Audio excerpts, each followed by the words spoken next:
Evening, everyone, and welcome to this Renew event. Really delighted to welcome you to this session on alternative uses for hydrogen in industry. I'm Lara Rafferty. I'm one of the Melbourne branch Renew volunteers, and I have my co-hosts with me. I feel like I'm introducing a TV show or something, Chris Moss and Howard Elston. And we've got some fabulous guest speakers to join with us and share their expertise and insight. So we'll get straight into it.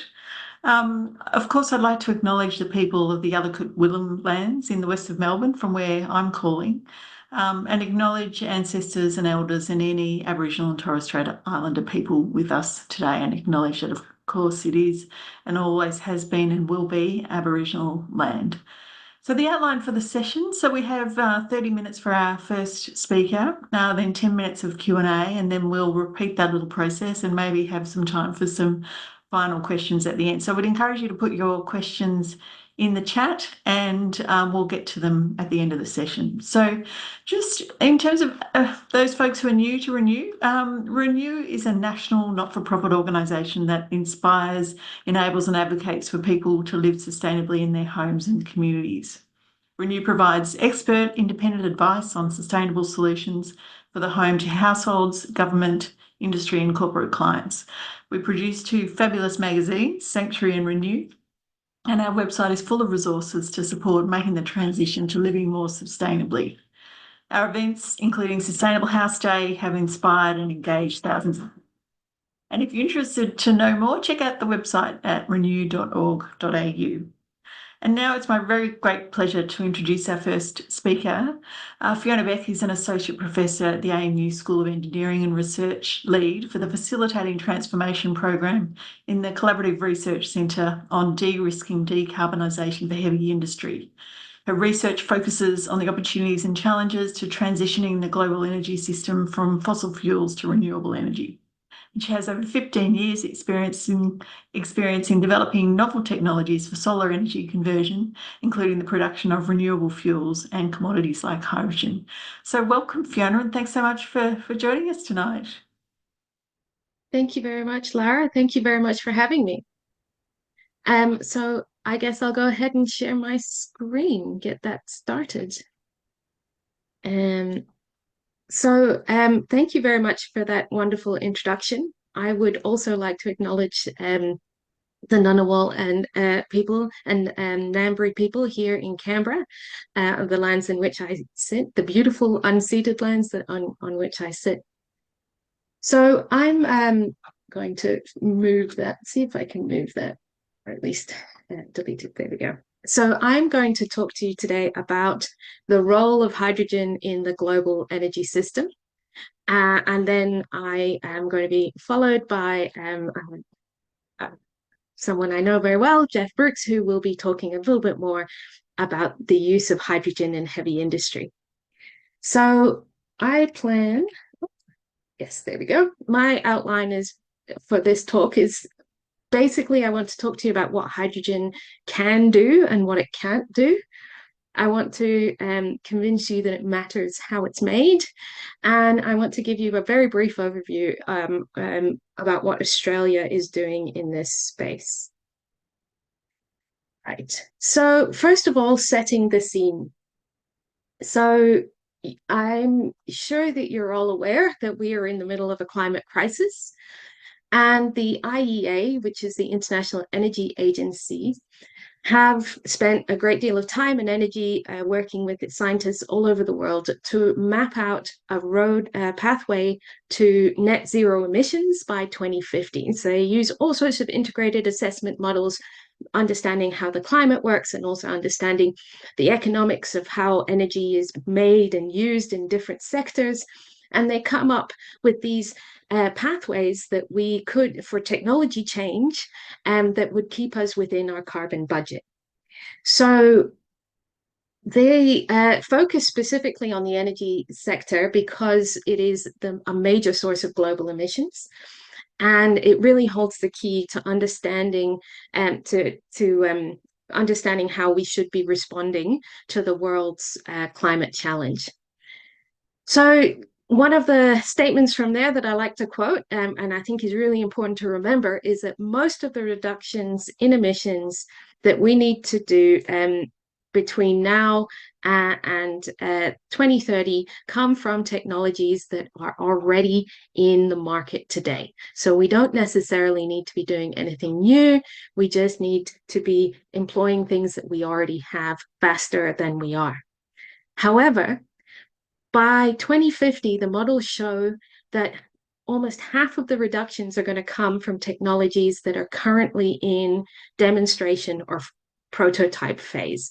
And that's really important to understand as well. And that's really where hydrogen is sitting. So this is a chart of the cumulative emissions reductions that we are going to need to do in order to meet this net zero scenario by 2050 that is laid out by the IEA. So the important things to look at here are that the real workhorse is electrification and renewable energy. Absolutely no surprise there. They are doing the most of the work. And then there's another big chunk, which is around more efficient energy use, changing our behavior, avoiding demand, and then also increasing technology performance so that we don't use as much. Hydrogen and renewable fuels really only play a very small part in this whole story, right? About 11%. There's other modeling that say different numbers, but it all comes out at that sort of percentage, somewhere between 5 and 10%. If we dig into that a little bit more, we can start looking at some of the emissions due to particular industries that cannot be served directly by electrification and renewable energy. So we can look at, for example, industry, 24% of emissions. And they also have another bit there where electricity and heat in the electricity and heat bucket as well. So these sorts of things could include things like ammonia, which is really important for fertilizers, iron and steel making, and they account together for about 5% of that 24% from industry. We also have transport. Now, obviously, electric passenger cars are really, the uptake of them is really increasing. We also know that we all need to be using as much public transport as we can, changing the way we use transport. However, there are some transport types, particularly shipping of containers, container ships, and aviation, that really are not going to be able to be electrified, long-haul flights and for aviation particularly. And that's about 3% of that 15% from transport. So the numbers here are just to give you a feel for how much of this, where these difficult, hard to abate sectors are and how much they account for.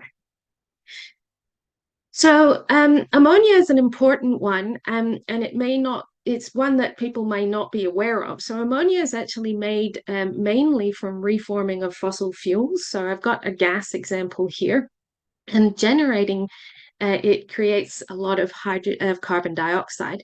Once you have your hydrogen, you then combine it with nitrogen in the Haber-Bosch process, and that produces ammonia, which is a really key ingredient for crops and food. And in fact, the invention of the Haber-Bosch process was awarded a Nobel Prize for Chemistry in 1918, and really is credited with avoiding starvation and lifting a lot of people from food insecurity. So really fantastic example of human progress.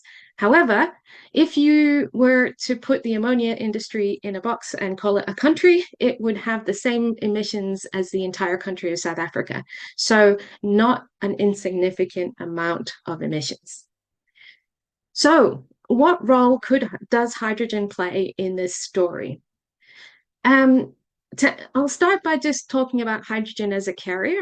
So the whole point of hydrogen is not that you can dig it up like natural gas and use it for energy, but that it is an energy carrier. So if you start with water, for example, you can split that water by adding energy to get hydrogen and oxygen.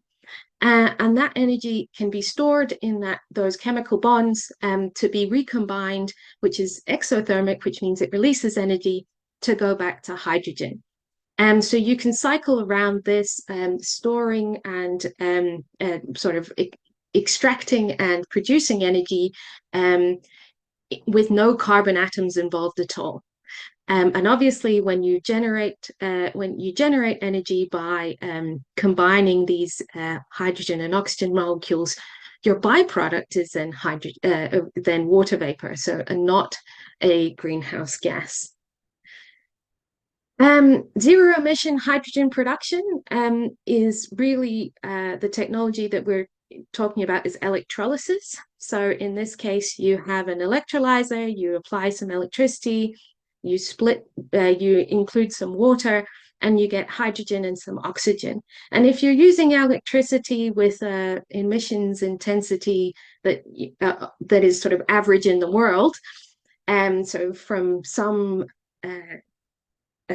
combination of fossil fuels and renewables and all sorts of other things, then you would get a large amount of carbon dioxide released while generating that electricity as well. However, obviously we can do it with renewable energy. And if you do it with the renewable energy, there are no production emissions at all. And in this case, this is what we call zero emissions hydrogen. And this is really a critical part of the whole story because hydrogen is really being called the missing link between renewable energy and industrial fuels and feedstocks. So you might have heard of the term power to X, X being whatever you want, whether that's a fuel or a chemical. So the idea is you'd start with your renewable energy, you run it through an electrolyzer, you would then get hydrogen. And you can use that hydrogen directly for a range of things that we will talk about in a minute, or you can do a further reaction. And there's a whole bunch of these, but they're sort of known as Fischer-Tropsch synthesis. Apologies to any Germans in the audience for I always mangle that. And essentially, you can combine carbon dioxide from the air with this hydrogen to get a whole range of complex hydrocarbons. And these look identical and act identical to hydrocarbons that come from fossil fuels, only they're not. They're coming from carbon dioxide in the air and from renewable energy through hydrogen. So in this case, you could get these are sometimes called e-fuels or synthetic fuels or renewable fuels. And you can get anything you want. So methane, methanol, and a whole range of other feedstocks and fuels as well.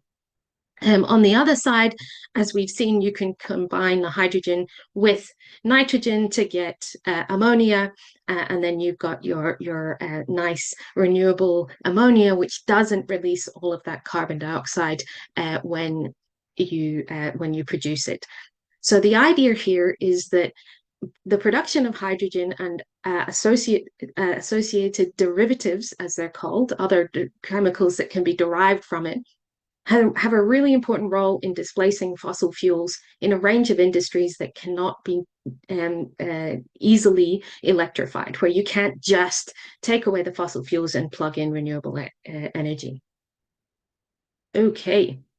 Yes, so here's green ammonia is, as I've said, a really important chemical in its own right because it could allow us to provide sustainable carbon-free nitrogen fertilizers, so really helping to reduce emissions from agriculture.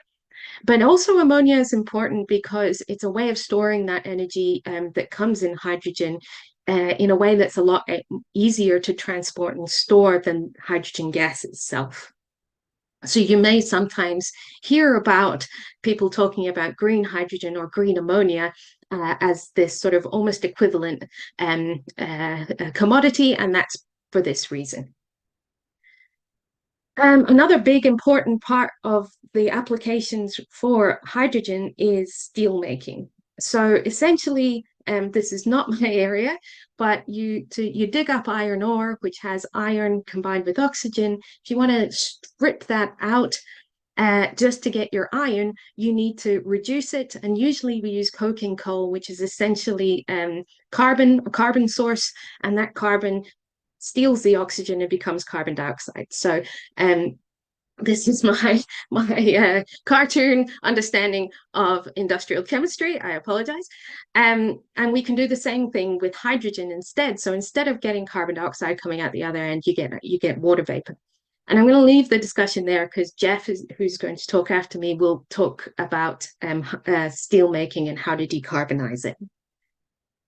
So you may have also seen diagrams like this. So all of the applications for hydrogen, it looks a bit like a spider web. So up here you have all of your renewable energy again, and then you can put that through an electrolyzer to get hydrogen.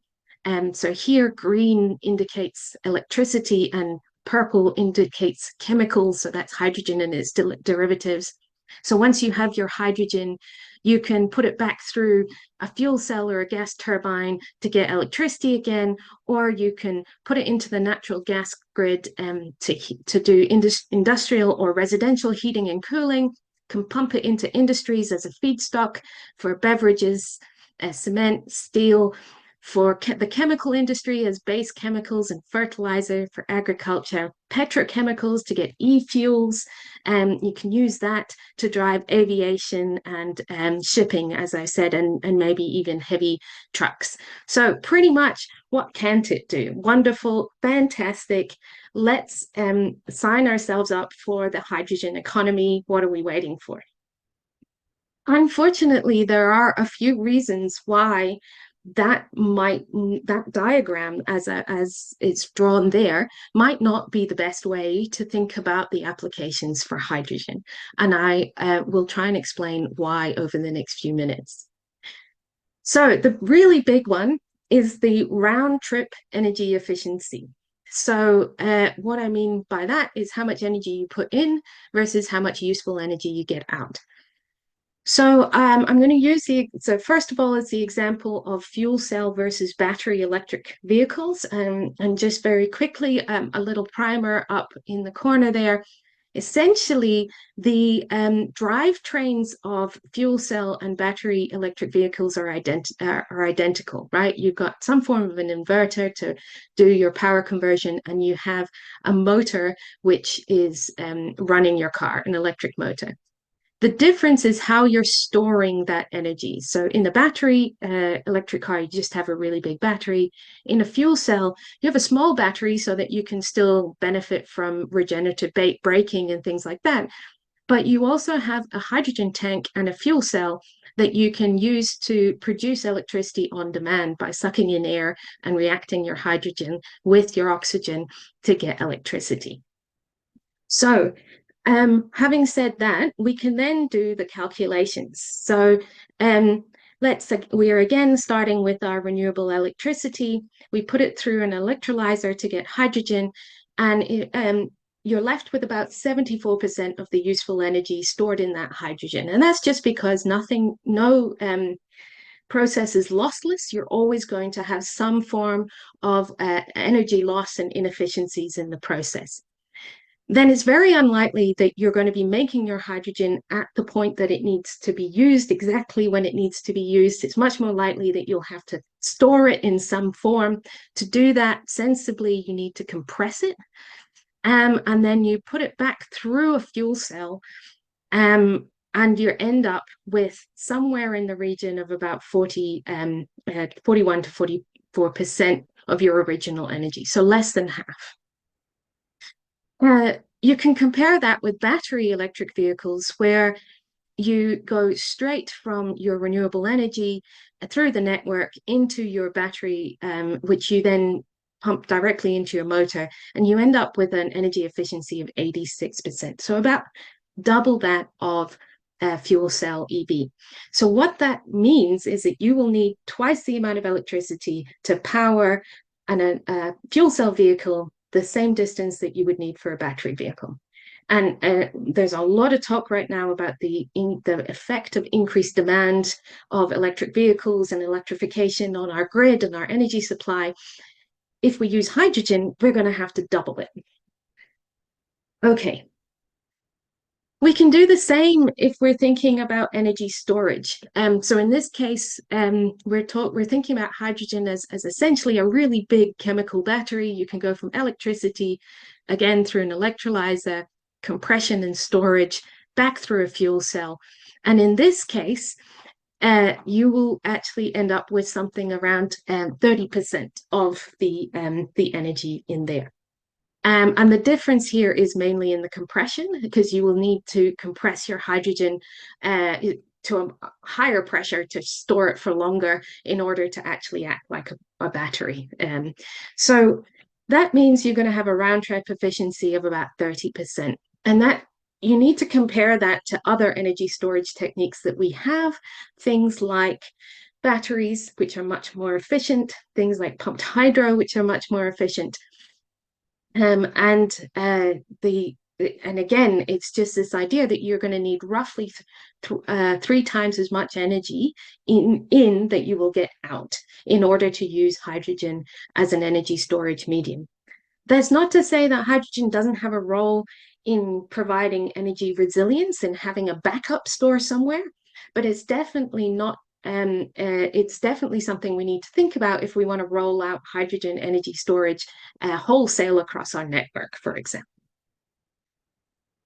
So another issue is storage and transport of hydrogen. So this graph shows the energy density versus volume, and the specific energy, which is essentially the energy density versus weight, right? So here we have our normal sort of fuels that we're used to using. Here we have batteries down here, so pretty low specific energy and energy density. And then we have compressed natural gas and compressed hydrogen. So natural gas is a useful one to compare with because it's another gaseous fuel that we've already used widely within our society. So unfortunately, because of the difference in the volumetric energy density, even though the specific energy is much higher for hydrogen, we're going to need double the volume per unit energy than compressed natural gas. So essentially, instead of having one tank, you'd need to have 2 tanks, and you need to have double the capital costs and double the amount of compressors and essentially double the costs of everything in order to use hydrogen compared to natural gas. And that's just for the storage. It's a similar story for liquid hydrogen. So when you cool it and liquefy it to travel long distances, like we do with liquid natural gas, again, it's much higher specific energy, so the weight is really low, but the volume is much higher, right? You're going to need, sorry, the volume density is much lower, so you're going to need 3 times as big a volume per unit energy than LNG. Functionally, this means for one LNG ship, you would need 3 liquid hydrogen ships, or you would need one ship that's 3 times the size. So you can start to get a feeling for just the issues around how you compare the cost effectiveness of storing and transporting hydrogen versus other fossil fuel energy sources.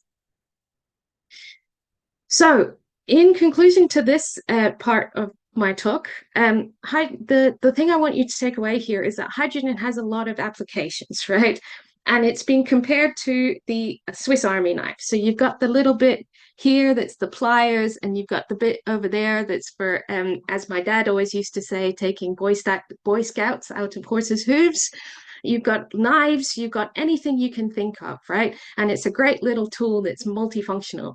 However, if you want to actually carve a turkey or cut down a tree, you don't go and reach for your Swiss Army knife. You go to the tool that is most efficient and effective. And so the point to remember is that it's not always the right tool for the job. And we have this really useful graph here. This is from, again, the this is actually the International Renewable Energy Agency, so IRENA, a really good source of information if you're ever interested. And they sort of have characterized applications for hydrogen in low priority and high priority blocks here.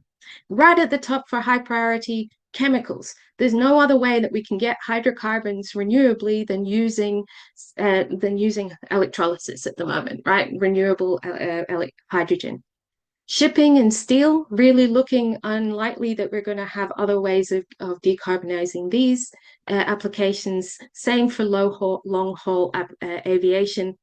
High temperature heating for industry, so really high temperatures. There might be a role for hydrogen here. However, direct electrification of this is getting better all the time, so maybe we don't, maybe not. And then seasonal energy storage is sort of sitting off at the edge there, because it's very inefficient, but it might be worth it if you have no other way of storing renewable energy. Okay, so on to the next part of my talk. Um, it matters how hydrogen is made, and you may have come across the hydrogen rainbow. They have assigned colors to all the different ways for making hydrogen. So all of these ways of production, they result in exactly the same type of hydrogen. It's two hydrogen atoms stuck together. However, it's important how it's made because of the emissions that are released during that process. So at the moment, 96% of hydrogen that's used in industry is made from fossil fuels, so coal gasification and reforming of natural gas. Then you have, these are known as black, brown, or gray. And then you have a whole bunch of other colors with reducing or different amounts of emissions associated with them. So you can have your reforming of natural gas and clean it up a little bit with carbon capture and storage. There's something called methane pyrolysis that I won't go into, which is, but again, it's still using natural gas, but lower emissions. And then you have your green hydrogen, which is what I've called zero emission or renewable hydrogen. And you get pink if you use nuclear energy instead of renewable energy. And you even nowadays, more recently, they've come up with gold or white hydrogen, which is hydrogen that has occurred naturally, and they're actually able to mine it, similar to how we do natural gas. So I'm going to focus in on the key types of hydrogen that are commonly talked about when we're talking about hydrogen production at scale. So reforming of natural gas, you need to add natural gas, obviously, and water. And for every kilogram of hydrogen, you get 10 kilograms of carbon dioxide. If you're using coal, it's even worse. You get 20 kilograms of carbon dioxide for every kilogram hydrogen.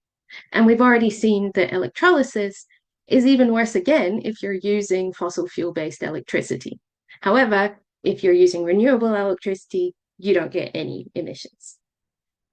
And then what we can do with our fossil fuel sources is, because you're essentially already stripping that carbon dioxide out from your fossil fuels to get to the hydrogen, you can collect it all up and stick it underground. And this is called carbon capture and storage. So essentially, this is a relatively mature technology, and it relies on having the right type of geology that can actually trap and hold that carbon dioxide underground. So far, it's mainly been used for what we call enhanced oil recovery, where you have an oil field that's running out. So you stick in compressed carbon dioxide to push the rest of the oil out as to get the last little bit of it. The economics of without doing enhanced oil recovery are pretty challenging, and they've got pretty variable rates of how much of your process emissions you can capture and store. And importantly, it doesn't stop fugitive emissions. So fugitive emissions are essentially leakages of methane that occur during fossil fuel extraction and use. So they can happen while you're drilling and fracturing. You can happen while you're trying to get all those impurities out of your natural gas and process it, and as well as transport and distribution. So pretty much this is all of that gas that just leaks away. And because methane is a terrible uh, greenhouse gas, it actually accounts for somewhere around 6% of all global emissions. So that's just stuff that leaks away into the atmosphere while fossil fuels are getting processed. So all of this means that the emissions intensity of hydrogen is very variable. So emissions intensity is essentially the amount of emissions that are released during the production and use of a fuel per unit of either mass or energy of that fuel. So here I have that emissions intensity in terms of unit energy. And this is how much you release if you extract and burn coal. If you then instead use the coal to make hydrogen, you get a lot more emissions. If you apply CCS with a really nice high efficiency of 90%, you can reduce the emissions, but not to zero. Same for gas. This is what you get if you just use the gas directly. If you make it into hydrogen, you increase emissions. And reducing the emissions intensity using CCS can reduce that, but again, by a variable amount. And that's a really important point, right? So one, making hydrogen from fossil fuels releases more GHGs, greenhouse gas emissions, than just using the fossil fuels directly. Even if you clean it up with CCS, you still can have a really significant amount of emissions, right? Depending strongly on your efficiency of your CCS. And these are not, it's not like we have a lot of data on this. There's not a lot of plants out there. There are sort of theoretical maximums. There are things that have been shown in the lab, but there's not a lot of on the ground demonstrations of really low emissions hydrogen being made from fossil fuels. Unfortunately, the reason why people are really interested in blue fossil fuel-based hydrogen is that at the moment, it's much cheaper. So this is the cost per, again, per unit energy. The red is the cost of natural gas itself. The blue is the cost of blue hydrogen with gas, and the green is the cost of low emissions or zero emissions hydrogen with renewable energy. And you can see that these aren't lines, they're sort of they're areas, and that's because there's quite a lot of variation. But essentially, right now or in the near future, green hydrogen is still more expensive.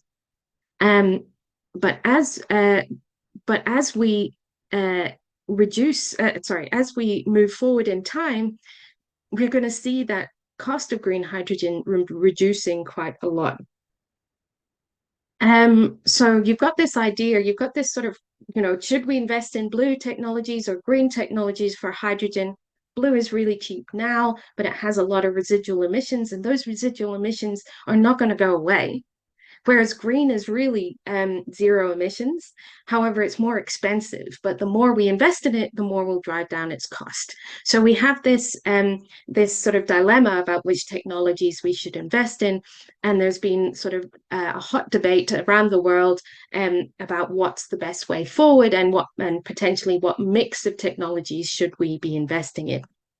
And the critical point here is that because electrolysis is still a really niche technology, it's been around for ages, but only at very small scale, we have a potential to actually reduce the cost of that technology by coming down the learning curve or the cost curve. So solar has done this dramatically. That's the story of solar energy. It's come dramatically down the cost curve over the last couple of decades.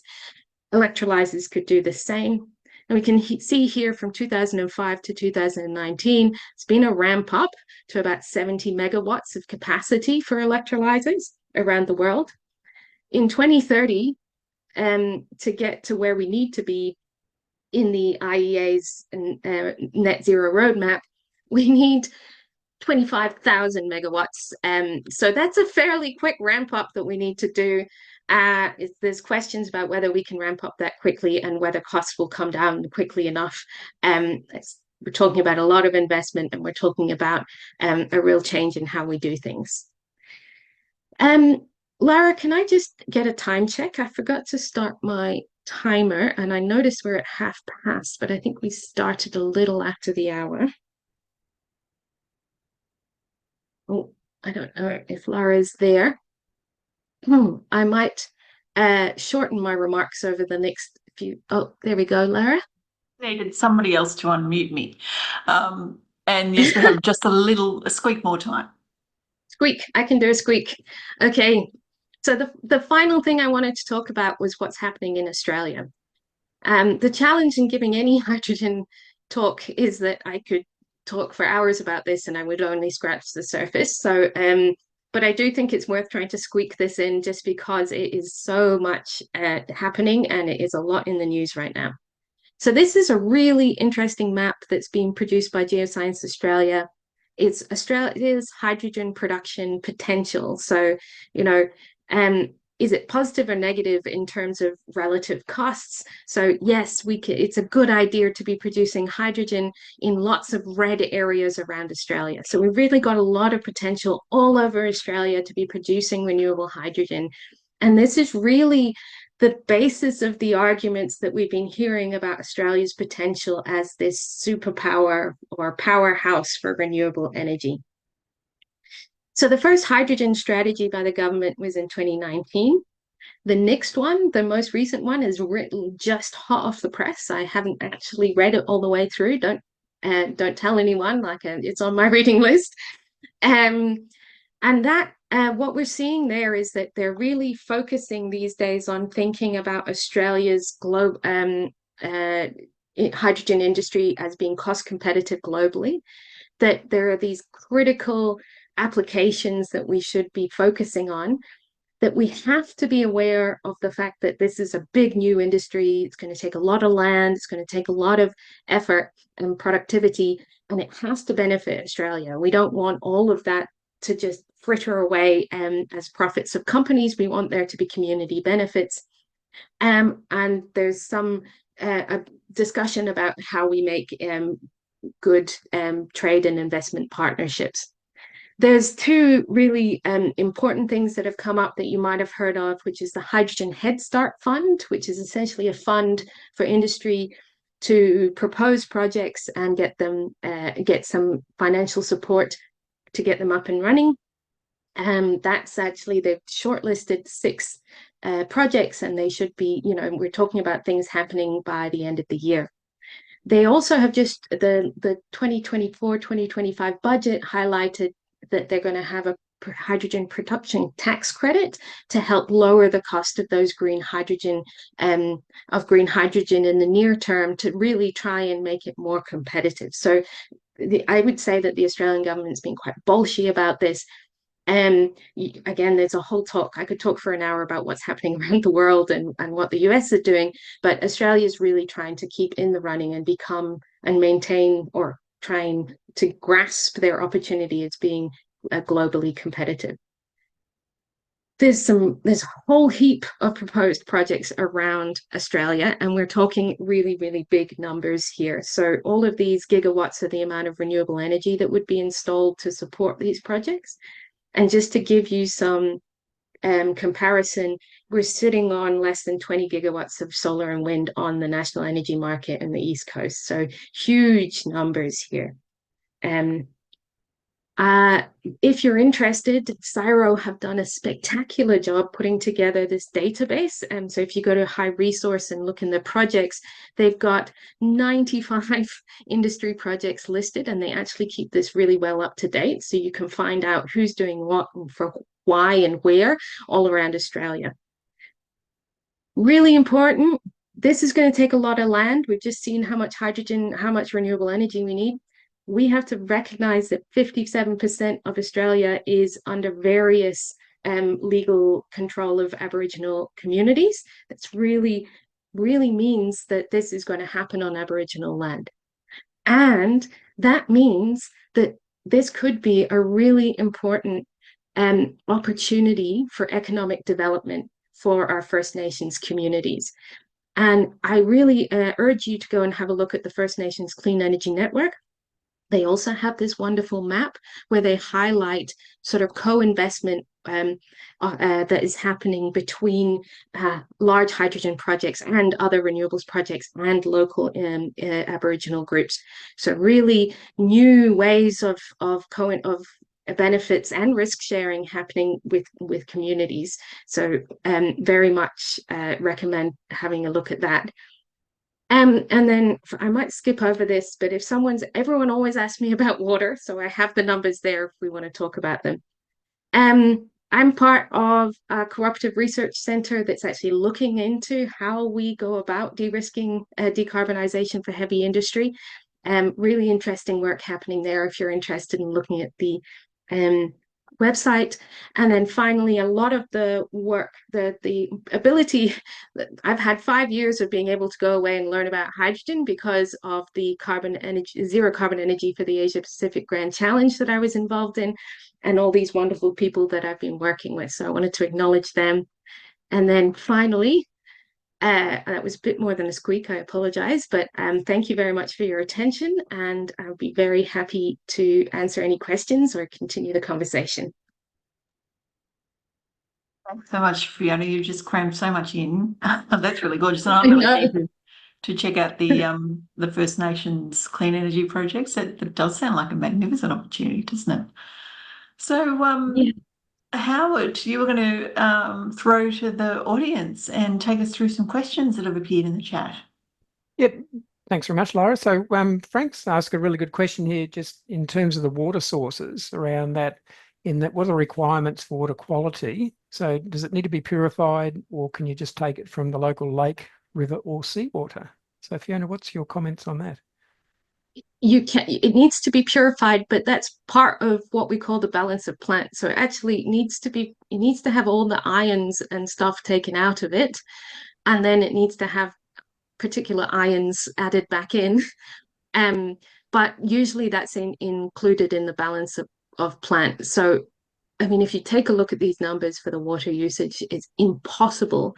We should not be using fresh water sources. That would be a crime.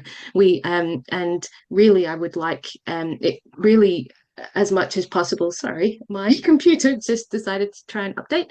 Um, yeah, we really should be looking at desalination wherever possible, or using wastewater. Okay, thank you. And the capital costs of that are, desalination are high, but the energy costs are really low. It's like less than 0.1% or something of the energy required for actually doing electrolysis to desalinate water for the process. Okay. Just on a personal note, I noticed based on your information there around going for industry, based on what you've seen, what do you think Australia's first industry would be for going down the hydrogen route? Well, I mean, there's all sorts of there's demonstration projects that are already operating. So we have a hydrogen fuel cell filling station in Canberra, and I mean, there's also people trying to put them in gas networks and demonstrating that that's possible. However, both of those I think are applications that make no sense.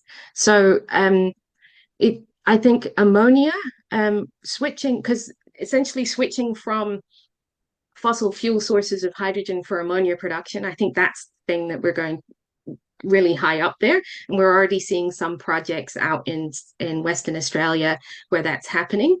And then, in fact, I think that was actually on my map. Oh, sorry. This is where, yeah. So did I take that off? I think I did take that off. Sorry. In my old version of this map. So there is an example of this. The other ones I think are really prospective are steel making, and leaving it to Geoff to talk about that. Okay. So just before we hand over, I'll hand over to Lara to introduce Geoff. There's one more question popped up here from Roger asking, given a great breakdown the efficiency of electrolyzers, but have you looked at the years of running them only when renewables would otherwise be wasted?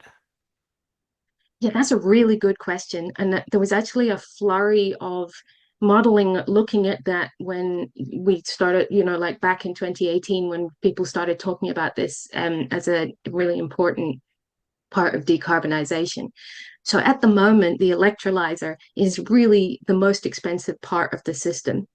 So it's cheaper. So you definitely, if you only use it when there's curtailed electricity, you're using it about 10% of the time. So you've got this hugely expensive asset just sitting there not working. And actually, so instead, what we actually see is you would build dedicated renewables and you would actually oversize them, so that you're making more renewable energy than you actually need, or your maximum capacity is more than you need for your electrolyzer, but you're getting as much as you can out of your electrolyzer, and you can sell off your excess electricity to the grid. So that's actually the most economical at the moment. Maybe electrolyzers will get cheap enough that you could just have them sitting there waiting for curtailment, but that's quite a while away, I think. Okay, thanks, Fiona. I'll hand back to you, Lara, for our next speaker.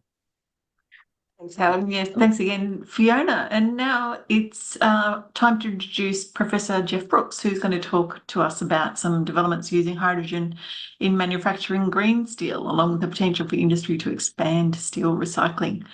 These developments are, of course, closely linked to increased demand for renewable energy. He'll touch on the prospects of the steel industry reaching net zero by 2050.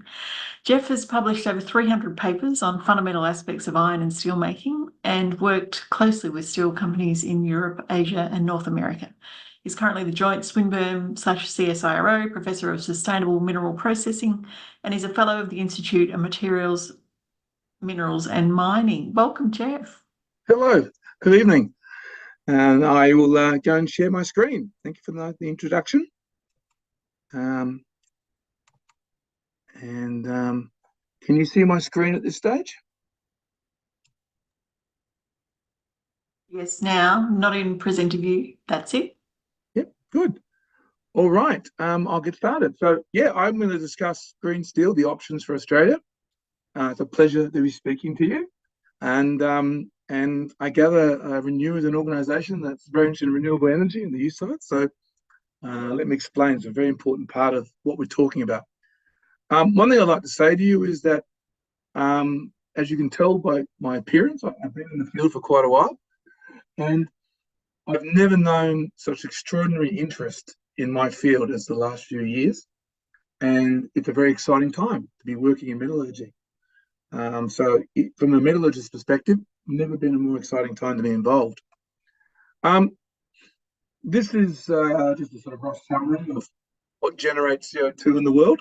And there's a lot of argument and debate about the exact numbers, but these numbers are at least reasonable. And when you look at these numbers, you'll notice that steel is sort of coming up at around about 10% of the world's CO2.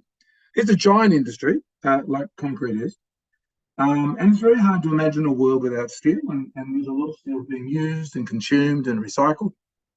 So basically, people have said, well, if we can decarbonise the generation industry and we can decarbonise transport, what's the next obvious thing? Well, steel is an obvious candidate. And so the last few years, there's been quite a lot of pressure, public pressure, political pressure, to see the steel industry try to decarbonise. This has been particularly the case in Europe, but it's also in other parts of the world. So it's generated a lot of innovation, and I'll describe some of that to you. People have done calculations about, well, all right, well, how much does steel need to decarbonise to reach net zero?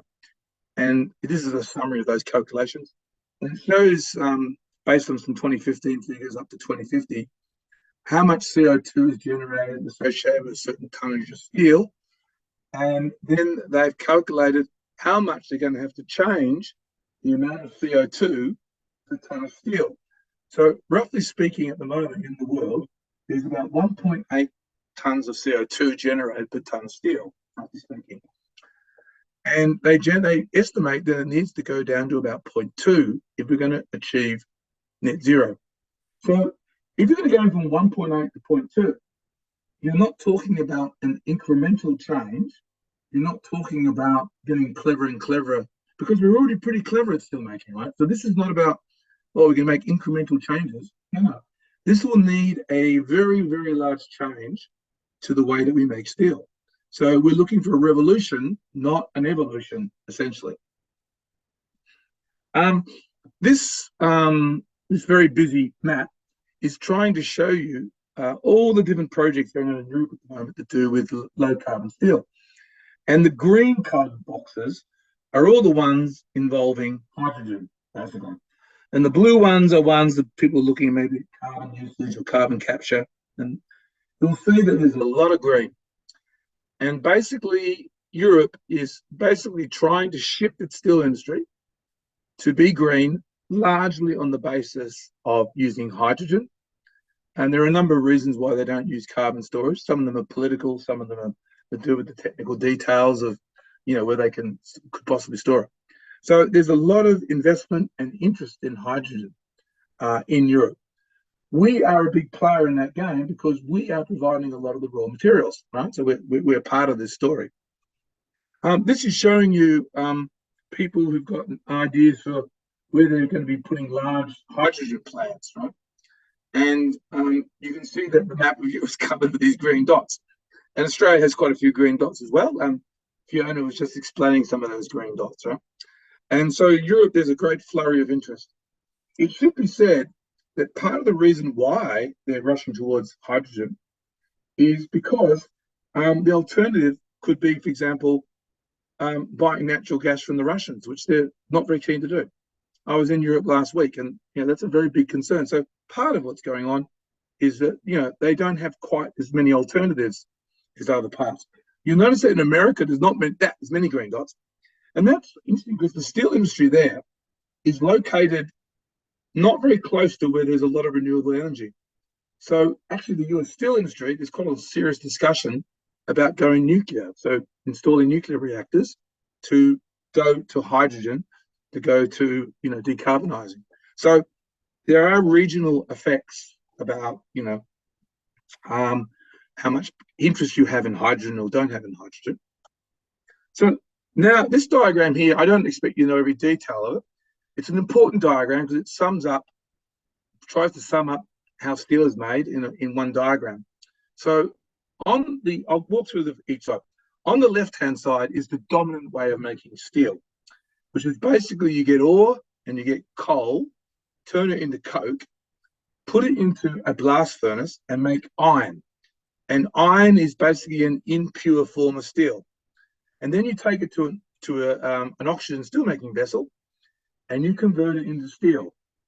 Now, it's much more complex than that little diagram, but that's basically the guts of it.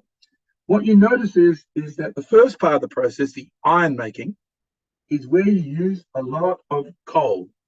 You use a lot of coal that's converted into coke, and you're basically using carbon to take the oxygen from the iron oxide. That's essentially the chemistry. Now, on the right-hand side is the next biggest way of making steel, which is from recycling. So basically, you get scrap and you put it into an electric arc furnace and you melt it. Once again, it's not as simple as that, but that's the guts of it. That inherently doesn't have anywhere near as much use of carbon. The next process is the busy diagram third across. And this is a variation of all these processes. And in these processes, you get iron ore and you often bring it together with natural gas, actually, at the moment. And you turn it into a type of iron called direct reduced iron, DRI, which is also sometimes called HBI, just to confuse things. And this iron is solid. It's not like the blast furnace that produces liquid iron, it produces a solid iron. And this solid iron has the gangue, the minerals that aren't iron, still inside it. So it's quite an impure form of iron. And this impure form of iron goes into an electric arc furnace and they turn it into steel. That is only about 5% of the world's steel, that process. Basically, people think that we're going to have to phase out the blast furnace, go down much more of this DRI route, and put hydrogen instead of natural gas. That's basically what people think is going to happen. Now, the one in the middle, which is called the direct reduction smelting route, it's not a very important route. It's a very tiny percentage of the world's steel. So I don't think we should dwell on it, but it is another way of doing it. Perhaps not worth talking about at the moment. What I can say to you is you look at the numbers on the bottom and you'll notice that we're making 1,870 million tons of steel in the world. To give you some idea how big that is, 1,870 million tons, the next biggest metal is aluminium, which is about 80 or 90 million tons. So steel is absolutely huge. Think of the biggest industry you can imagine. Steel is absolutely enormous industry. And to give you another measure of scale, if you go to the Port Kembla steel plant, that's currently producing about 3 million tons. So get 1,869 divided by 3, and you get an idea how many Port Kemblas there are in the world. So it's a really giant industry. And you'll notice that the blast furnace route is about 72% of the world's steel production, but it's 92% of the carbon CO2. So this is one of the reasons why people are saying we need to get rid of the blast furnace and move to these other processes on the right-hand side, either the DRI EAF or the scrap EAF. All right. So I've now explained a very complex industry in one slide, and I'm sorry if I took it too quick. Hopefully it made sense. In Australia, we have 4 steel plants. 2 of them are the blast furnace BOF route, one in Whyalla and one in Port Kembla. And then we have 2 scrap melting furnaces, one in Sydney and Melbourne. You should know that there are plans to build quite a few more plants in Australia. Actually, in the rest of the world, they are staggered how little steel we make, because Australia has fantastic energy resources, fantastic renewable resources, and lots of iron ore. So to the rest of the world, it looks very strange that we don't make more steel. And I think actually we're going to make more steel, or at least make more iron. So I think we're going to become more of an iron producer as well as an iron ore producer. I just went through that complex flow sheet. I've tried to simplify this now into a couple of simple formulas. So at the moment, most of the world's iron, before you make steel, is made by adding carbon and some flux, and iron oxide, sorry, iron ore, plus carbon plus flux, and you make a liquid iron, some slag, the residues, and CO2. And then the rest of the world's iron is made the ore plus natural gas going to iron, water, and CO2, and that's about 5 to 10%. People are saying what we need to do is go to the third one, iron ore plus hydrogen going to iron and water, that's hydrogen production. Or another one is iron ore plus electrons, basically electrochemistry, make iron plus oxygen. That one is currently in the laboratory scale. So the one with hydrogen has already been shown at commercial level. So basically, we're saying we're going to move from the top 2 to the bottom 2, essentially. That's how we're going to decarbonize. There is another variation. There's several others, but there's one major variation, which is, well, don't use natural gas in number 2. Don't use natural gas. Use biomaterials that are sustainable. In other words, grow plants, generate biochars and biofuel, and use that, and that could be sustainable. I don't think that's going to happen because I think it would be too difficult to get the amount of biomass to match the steel production. But it is an idea that people are exploring. So I think most of the serious money is in going to the third step, which is hydrogen. Here is a summary of some calculations showing you how much CO2 you would theoretically make from these different routes. Now, I should tell you that these graphs actually have a lot of variability. So this graph is, got a lot of error bars on it. And you can see the blast furnace ones are on the left-hand side, and they're all quite high. Then over here, you have the DRI and the scrap ones, and you notice they're a lot lower, right? And then you've got hybrid, which is where you get hydrogen to make the DRI, and then you get renewable energy to make the electricity for the electric furnace. And then it goes down to really low. So basically, people are saying, looking at this chart in a very simplistic way, let's close all the blast furnaces and let's put in DRI and let's put in hydrogen. So in a very simple level, that's what basically people are saying. Actually, it's not as simple as that, but that's the grand view looking from top. An obvious question is, don't we have enough scrap? Can't we use enough scrap? Unfortunately, we don't have enough scrap. So steel is very impressive with scrap recycling. So steel is one of the most recycled materials, and the industry has developed quite impressive technology for recycling steel. And the steel industry is very proud of that, because they do much better than most other industries. But if you look, you take, say, 2020 on this graph, and it's showing you that there's about 800 million tons of scrap in the world. Well, 800 million tons is not even half of the total steel production. So in other words, we can't go fully circular yet, because we're still building bridges, we're still building buildings, we're still developing. If we stop developing and we stop building all that stuff, we could imagine living on scrap.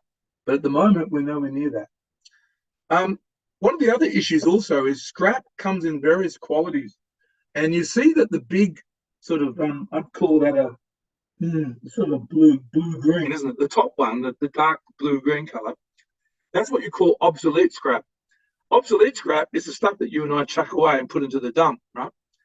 That sort of scrap has a lot of impurities in it, and it's actually quite difficult to make high-quality steel from that sort of scrap. Not impossible, but quite difficult. And the other really good quality scrap is what they call like home scrap, generated at the actual steel plant. That's not so much. So there is also the issue of quality of scrap, and what we can do about the quality of scrap if we wanted to go circular. Now, Australia is a big player in the ore side. We are the giant of iron ore, and a lot of our iron ore comes from the Pilbara, and we sell that all around the world. Those ores that we sell all around the world from the Pilbara, it's not the only place we sell it from, but from the Pilbara a lot, it's not that high quality. It actually has a lot of impurities. So one of the questions is, well, will Australian iron ore work very well in these new processes, right? That's a very big question that is challenging the Australian iron ore industry, and also of interest to steelmakers all around the world. It gives you an idea of some of the composition of these ores. And you'll notice, if you look at this chart, that there's quite different amounts of alumina and silica. Alumina and silica are not things that steelmakers welcome. They have to go to quite a bit of trouble and expense to remove them. And notice that phosphorus is listed there. Phosphorus is very difficult to remove from iron, and it really affects the quality. And so these ores are tending to go down with quality as we dig them up. So there's a lot of issues with the quality of our ore and how they're going to work in these new processes. I've done a lot of calculations on this. This is a recent calculation from my team, and it's showing how much CO2 you would generate if you had a hydrogen iron making process with these ores, like ores we get from Australia. And you can see the good news is that when we do the calculations, you do still dramatically reduce the CO2. But you'll notice that the CO2 doubles. You know, the B ore is about half the amount of CO2 as the D ore. Yeah. So these are real ores, numbers provided by the ore producers. And I did all these calculations, which everybody was interested in, because it's one of the things they want to understand. Now, some Australian business people, like this gentleman, think this is a great business opportunity for Australia because we have great renewable energy. So he would argue, and other people argue, let's make more hydrogen, let's get our renewable energy, make hydrogen, and then let's get that hydrogen, make the DRI, and maybe make steel, or just sell the DRI. So instead of being a giant iron ore exporter, let's become a giant iron exporter.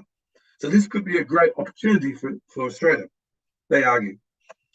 I think this has already been covered by the previous speaker. When you look at hydrogen, there are many different thoughts, but the major one at the moment is blue hydrogen, where you basically are generating it from coal gasification and steam methane forming. And of course, you have CO2 as a product. The green hydrogen, which is a very small part of the world's hydrogen generation at the moment, is only producing oxygen and hydrogen as its products. And it's using electrolysis, as I'm sure the previous speaker explained. There are a lot of projects planned for building large hydrogen facilities, but I want to tell you that for steel industry, you can't use megawatts. When you look into the details of building, of what you need for a steel plant, you need gigawatts, not megawatts. So a lot of these gigawatt projects that you see planned here on the right-hand side, a lot of them have been delayed, as you've been reading in the media. And I think this is because there is some uncertainty about the market and the cost and people willing to pay the price, right? And this has seen a lot of these dots here in this graph, which is generated in 2021, move to the right. They've all been delayed somewhat. And I'm sure most of you have read about this in the media. What does this do to the cost of steel? Well, I've done quite a lot of calculations on it for companies, but this is a reasonable summary. This is from the Glatton Institute. And they were saying, well, if you go, if hydrogen is $3 US per kilogram, which is quite a low price at the moment, it's from what I hear, it's more like $4 to $10. Though Fiona will know more about this topic than me. But if it's $3, which is a low price by comparison at the moment, you're still adding somewhere around about 50% of the cost to steel. So 50% means in a competitive market, unless you're protected, you'll go out of business. So this is the reason why you read about steel companies being hesitant to go green. Apart from just the various troubles and investment they have to do, they're feeling nervous about the cost of hydrogen. So they want to see hydrogen come down in price, which creates a chicken and egg situation, because obviously if the steel industry starts buying hydrogen, then that justifies scale and that may bring the price down. But this is the nervousness in the steel world at the moment. What is the cost of hydrogen? And at what point should a company enter the market buying hydrogen? So that's a very big issue. And Fiona and I have spoken about that. And I apologize if I've crudely described that issue. She probably described it in a more elegant way. But that's what I hear from the steel industry. So what's the big picture? The grades of export ores are drifting downwards, so we have quality issues. DRI is currently made from high-grade ores. The impact of expanded DRI production is likely to result in energy losses and productivity in the steelmaking process. Not a trivial problem. And scrap quality is a major obstacle to making high-quality steel from scrap alone. So if we just got rid of all the iron ore and went to scrap, we have quality issues that we have to address. And green hydrogen is currently costly at the moment and at comparatively low scale. So what are the options? Existing EAF operators, scrap melters. The easiest thing to do is switch to green energy. That's relatively straightforward. And the, excuse me, just checking on my timing. Existing blast furnace BOF operators could switch to hydrogen DRI. That's what some people are exploring, same way up. Existing blast furnace operators could try to bring some hydrogen to the blast furnace and get more scrap into the BOF. That's a strategy that some people are exploring. I don't think that will take it down enough, but they are exploring it. And some other BOF operators are switching to DRI melting furnaces. And there is some investment in electrolytic and biomass processes. This is the blast furnace technology, which is the one that's the culprit with the CO2. And people are exploring how to get more hydrogen into the blast furnace. At the moment, they're not getting much beyond a certain, maybe 20%. So there are reasons for that, which would take me a long way to describe to you. But This is also a very successful technology. So I don't think we're going to easily bulldoze all the blast furnaces in the world. And you can notice at the moment, people are relining blast furnaces. And that is a sign that they don't yet trust to go to hydrogen. But some people are also exploring how can we get more hydrogen into a blast furnace. So it's a very interesting area at the moment. This is the hybrid idea. Now, in Sweden, they have really rich ores. So they want to use an existing process for making DRI, put hydrogen into it, then make the steel using green electricity. And they're at a very small scale at the moment, but they've been getting a lot of publicity for their work. And there's interest in investing more of this into this type of process in Europe. I'm happy to tell you that Australia is working on this as well. These are my friends at Calix in Bacchus Marsh. I've been working with them on this for 3 years, and they've developed a pilot plant around their furnace technology called Zesty, and they've been testing a wide range of Australian ores. And they're now looking to go up to a more commercial scale. So Australia is actually making a late start into this area, and we're making some progress, which is quite exciting. One of the things that people think is going to happen, if we put Australian ores into these DRI processes, so that's the top of the diagram you see here, that's the DRI process, they think we're going to have to get the slag off using a melting furnace. There's not much known about these melting furnaces. There's a few of them around. And the idea is that what you're really doing is replacing the blast furnaces with two furnaces, a DRI furnace and then a melting furnace, to get the slag away, because there's so much slag associated with Australian ores. This is a famous graph that people refer to, and what it's showing is grade of ore, how rich the ore is, and it's showing that when you have low-grade ores, like over here, 60%, 61%, it's smarter to have a smelter after your DRI than to directly go into an EAF. Now, I've done some more precise calculations on this with my friends from ANU on what would happen in the Australian scenario. But this graph is still, crudely correct. Is biomass an option? Well, people have explored quite a lot looking at putting biomass in different parts of the steelmaking process. This is a well-researched topic. I myself have been involved in some work in this where you use biocarbons with iron ore, and then you put it in as a pellet into an iron-making process.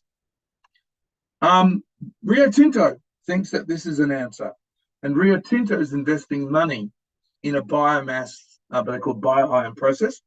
And interestingly, they want to use microwave technology as the furnace technology, which is very interesting. This is from my work in the early 90s, which two shows you how old I am, and two shows you that this idea is not new. I was doing this sort of work with biomass and iron ore materials in the early 90s, and we made iron, and we did all the economics and the process.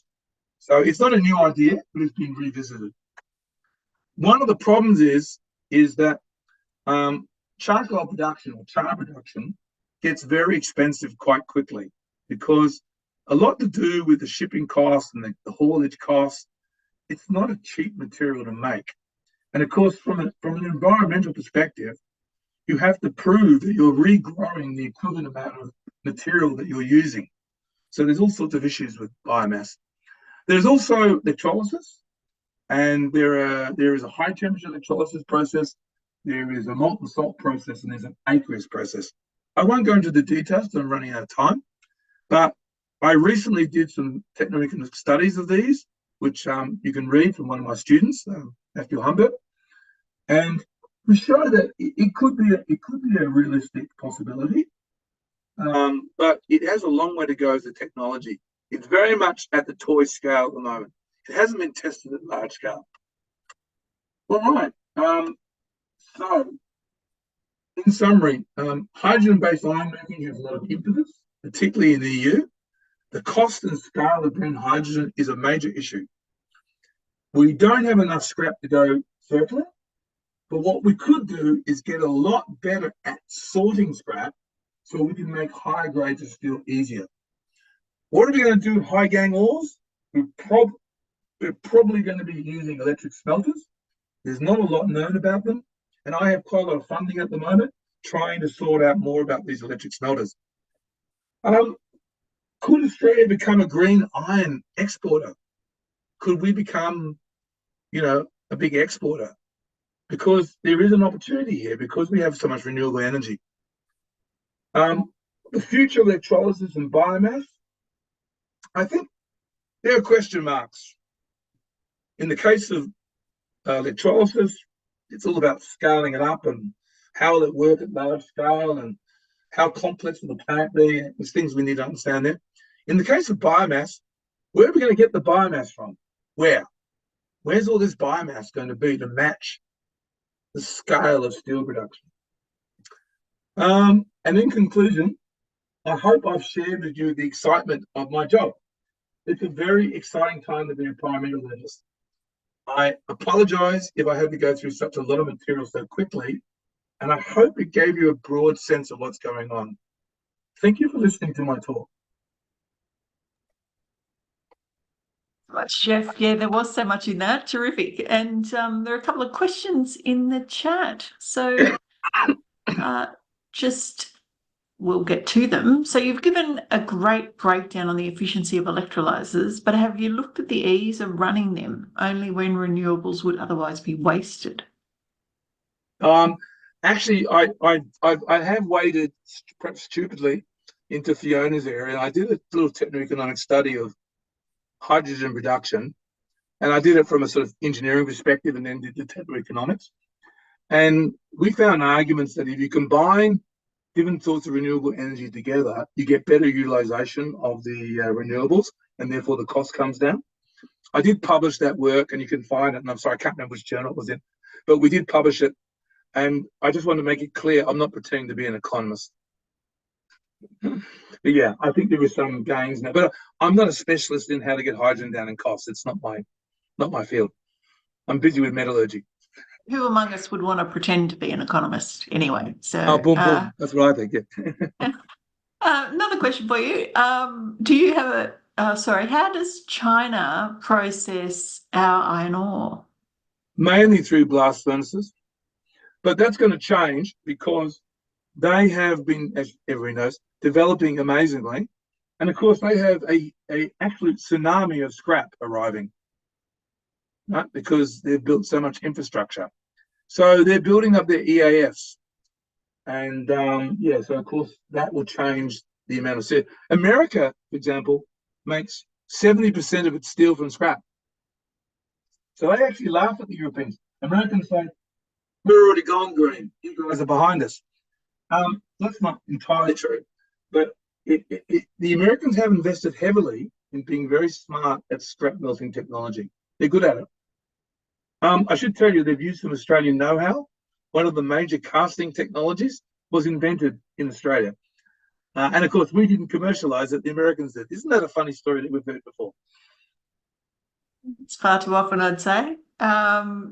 So I think, folks, that brings us to the end of the questions that we've got in the chat, unless anybody else would like to pipe up and ask a question of either of our speakers right now. Oh, and I'm going to be feeling not like a TV host, like an auctioneer this time, calling for any last bids for a question. Do you think I could jump in while people are having a think? Sure. Because I just wanted to comment. So Geoff really nicely, well, he gave me too much credit about me talking about the reasons why hydrogen projects are getting delayed. I don't think I touched on that enough. And it's super interesting. And Geoff, I completely agree that one of the huge reasons is uncertainty in demand. So there's this chicken and egg project, like all of, when I talk to our partners in the HILT CRC, like they're all saying there's no hydrogen to be had. But then hydrogen producers are worried about investing a lot of money because they don't have these contracts with people that are going to buy their hydrogen. But I do think there's another two parts to the story that are worth mentioning. And one is that is policy uncertainty. So I'm not an economist either, and I'm definitely not a policy and governance expert, though I have been pretending to be both of those things for a couple of years, working in the transdisciplinary space, rightly or wrongly. And one of the, the economists like to say we're not internalizing the externals. So carbon dioxide is a problem when we're not making it a problem, we're not putting a cost on that. And we still don't have a carbon price, a global carbon price. So if Australia or the EU decides that all hydrogen has to be green and that we have to decarbonize our steel industries, that's all well and great. But then what if Indonesia or China or somewhere else Exactly. doesn't do this, right? So we get carbon, they call it carbon leakage. And actually, there's this big carbon leakage review underway at the moment looking at doing this. And then the second thing is much more prosaic, but also really interesting. We are still feeling the effects of the pandemic, supply chain issues, and inflation. And so there's this great publication that comes out called Gen Costs that calculates projects all the costs of energy, and they also do hydrogen electrolyzers, and they've been really bullish, and everything's been coming down in cost all these years. And then since the pandemic, everything started to go up. And there's huge supply chain issues with metals and all these things.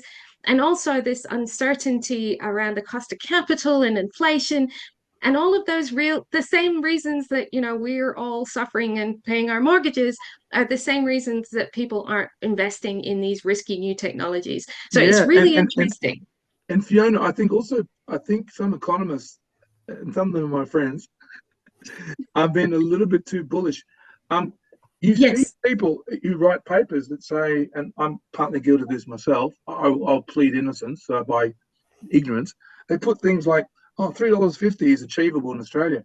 But you talk to people who want to buy hydrogen, they go, I can't buy for that, not remotely. It's more like $6 or $7 a kilogram. So there's this kind of credibility gap between numbers that people float around and the actual market. Now, it is confusing because there's not transparency in the market either. So it's a confusing story. But all the guys I know, people who are seriously wanting to buy hydrogen for their steel, they go, I can't get a good price. That's what they tell me. Yeah, no, I totally agree. It's very weird. And we need to be talking more realistically about the price of hydrogen, I think. I agree. And there's been a huge amount of hype, and that bubble has burst. And now there's a lot of backlash as well. So at some point we'll start talking sense, hopefully. Yeah. Hi, Rob Gardner.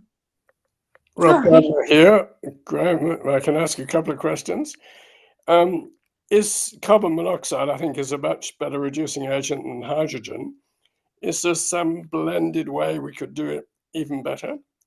Yeah, as you say, thermodynamically, CO is definitely a better reductant than hydrogen.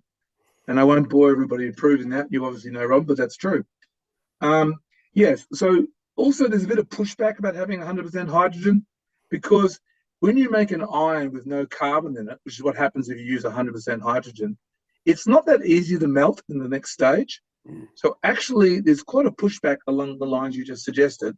And people are saying, well, do we need 100% hydrogen? Perhaps we just have something that has, 80, 90% hydrogen, maybe some sort of fuel gas mixed up with hydrogen or something like this.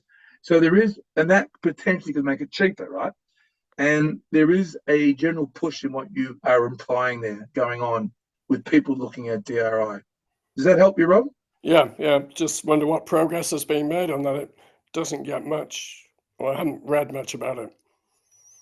Yeah, well, there's things I've done that I probably not at liberty to describe to you. Yes, there's quite a lot going on. And the processes that already use natural gas, those guys are already quite experienced with high hydrogen. They know how to do it. So, yeah, I would say the answer to your question is that is very likely was likely to happen. We're not going to have 100% hydrogen in many of these processes. We're probably going to end up with some mixture of, 80, 90% hydrogen with some other carbon mixed in with it as part of, we don't need to go to 100% hydrogen is what people are coming to the conclusion. And if I may follow on with another question, you've concentrated on steel, iron and steel. What about all other minerals? Isn't there opportunities in smelting of other metals? No, Robin, you're a hard man. I have a course on decarbonisation of steel, which takes 8 hours. I just delivered it last week in Holland. So I did that in about 25 minutes. The other metals, mate, I'd be here to midnight. Yeah, of course. You'll find my group, I'm very proud of my group. We published a paper about 3 years ago, which evaluates all the hydrogen reduction possibilities for all the other metals. And I'm doing work in lead, and I'm doing work in copper. Yeah, we're doing quite a lot. But I only had 25 minutes, Robin. Give me a chance. Yeah, all right. Well, we can have another session maybe. But I think those are opportunities for Australia because we've got the ore, sure. we've got the fuel. Absolutely. Look, what I would say is steel is the giant, right? It's the giant. So, you know, if you want to pick the priority, you would go logically at steel. The good news is it's scientifically possible. In fact, it's been shown at commercial level, right? So, it's an obvious thing to do. It's the cost that's holding it back. I'd love to tell you it's all about metallurgy, but there is metallurgical issues, which I alluded to in the talk. But the major thing holding it back at the moment is the stuff that we were just debating, which is the cost. There are metallurgical issues, but they're not the overwhelming issue. Right, yeah. Am I now following my question from Eve? Shall I, Laura? On the global map, we saw no green dots in China. How is China exploring renewable technology? China is a massive leader in renewable technology. I guess that's your map. Yeah, no, that's not true. So I can't remember. I haven't got the map there in front of me, but there's definitely green hydrogen investments going on in China. I think the largest green hydrogen plant in the world is in China at the moment. I've heard it was a 240 megawatt, but it's generating at the moment 1/3. So it's about 80 or 90 megawatts. I should tell you, Robin, that's still a toy for a steel plant, right? That's toy level. It's still tiny. Yeah, we need gigawatts. Mm-hmm. Yeah. Yeah. Back to you, Laura. Oh, thanks, Robin. There's just one more question in the chat there. Do these large corporations factor risk into the equation, for example, climate risk versus action now? And how can governments help with that? Yeah, no, I actually, that's a really good question. And I want to explain something that's just occurred for people to understand what they're really thinking about. People who run steel plants, they have normally several thousand people working for them, sometimes tens of thousands. Normally, the city or town that they're in relies entirely on that plant existing. Right? The last week, over 100 years of steel production ended in Port Talbot. That's the biggest employer in Wales. That town will be, and that area will be devastated for a generation. We're talking about massive devastation. It's true, they should be thinking about the climate, but what they're thinking about is, can I survive in this change without destroying the community I live in? I think that's the more pressing thing they're thinking about. Of course, these are thinking people. These are not stupid people. They realise they have to decarbonise. But they're also thinking, can I survive this change? It was miscalculated in the UK and thousands of people lost their job, which will have no effect on the environment because that steel production will just be picked up in China, probably. And that steel production will probably be less efficient and probably more CO2. So from the perspective of Wales, a disaster. Right. So there is also, when you run a large steel plant, you are holding heavy responsibility to a community. I think that is a very pressing thing that people feel. And you notice it with Whyalla, that, you know, I don't know if you've been following the news, but people in Whyalla, their blast furnace is recently broken down, which is a very serious thing. And the whole city is the town is in depression because this could just destroy the town. They don't fix it. So yeah, I want to give you that perspective. And I feel if I sound slightly emotional about it, I know quite a lot of people who worked in that Port Talbot plant. So, you know, I look at it and think the human cost. Yeah, in terms of what the government should be doing, I'm a joint professor at CSIRO. I'm not meant to comment on government policy, so that's my excuse. But I think my colleague can speak more freely. Yeah, I can do that. But I actually think it's really interesting if you look at what the government says they're going to do in Australia. So they're in the process of ramping up the entire net zero agency, whose remit is helping people who are going to be affected by decarbonisation. So that's people working in coal, plants and mining, and the decarbonisation and any at-risk organisation, at-risk industry, and that's their entire remit. So I think, you know, and the government is also putting billions of dollars into supporting the Future Made in Australia sort of initiatives that are evolving as we speak. Or sorry, they're not evolving, they're becoming clearer as we speak. And it just shows you the potential human cost, which and also the importance for the Australian economy in getting this right. Getting it wrong will mean a huge reduction in our exports and our productivity, and getting it right is a huge economic opportunity for Australia. So yeah, it's very much front of mind for governments all over the world, and Australia as well. Not you know, everyone would like to know what they can do to get it right, and they're desperately trying to answer that question. Yeah, makes sense. Thanks, Fiona, for finishing on that. It's really brought us, lifted our heads, I think, up to the big picture of the many opportunities, but also challenges as we seek to make this transition, and in particular, the human impacts, let alone the technological ones and scientific.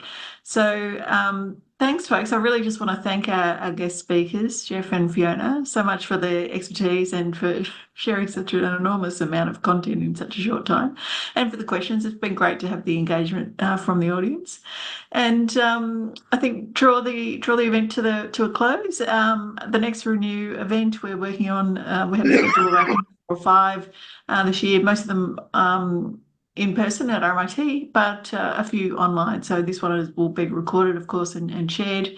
And we look forward to having you join us at another event in future. So thanks so much, everyone, for your attendance tonight.